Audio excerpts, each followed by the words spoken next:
In Spain, late drama at Mestalla as it finished Valencia 1, Real Madrid 1. It looked like the hosts were going to take all 3 points, but for a late equaliser by Karim Benzema with pretty much the last kick of the game, it means looking ahead to this week's Clásico, Barca and Real Madrid are level on points. Before we talk about that game in a little more detail, let's talk about that 1-1 draw against Valencia, where Courtois, Shaka, normally we see goalkeepers come up and get in the way. Yeah. It was his header that instigated the chaos when Benzema scored. And what a header it was. Listen, I've been in that position and made a total mess of it. No. So, yeah, had to believe. So good to see Courtois get on the end of it, bring a good save out the other goalkeeper, and then Benzema picking up the pieces.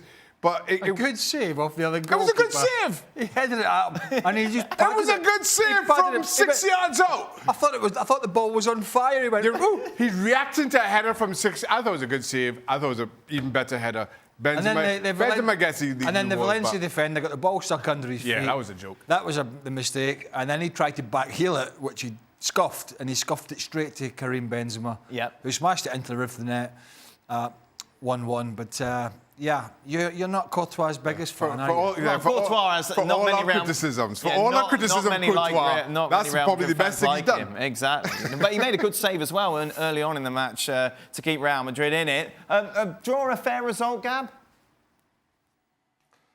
I think Valencia might feel a little bit aggrieved, when you give up a goal at that point. But you got to remember, Real Madrid created a number of good chances. Jaume Domenech in the Valencia goal, making a couple really good saves, especially perhaps the one off of a Toni Kroos. So in the end, arguably a fair result. And that means, of course, we had Barcelona drawing yesterday against Real Sociedad, Real Madrid with a draw today. Level on points, very much, as always in these Clásicos, all to play for.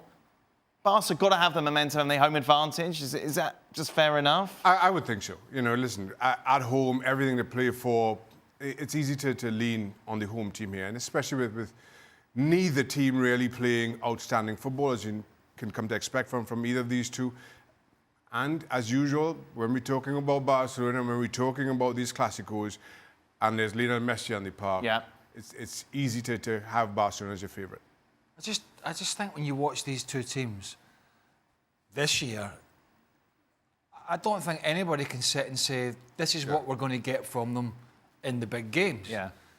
Because it's been so hit and miss, and we've talked about Valverde's been under pressure, fans certainly have put him under pressure for recent performances, trying to fit Griezmann and Suarez and Messi, and how's that all going to work, and can it work long term? And for Zidane, it's got a little better recently, but can you trust either of the teams, particularly defensively from Barcelona's perspective? And I think the answer is no. Gab?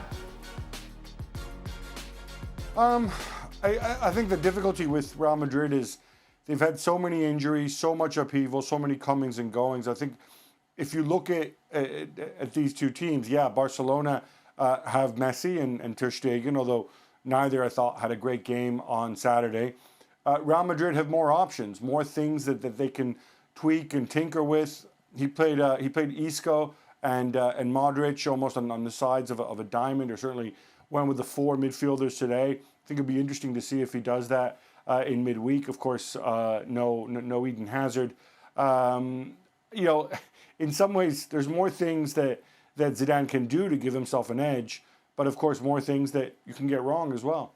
Well, thank you very much for watching ESPN on YouTube. For more sports highlights and analysis, be sure to download the ESPN app. And for live streaming, premium content, and let's not forget as well, ESPN FC 7 days a week. Subscribe to ESPN Plus.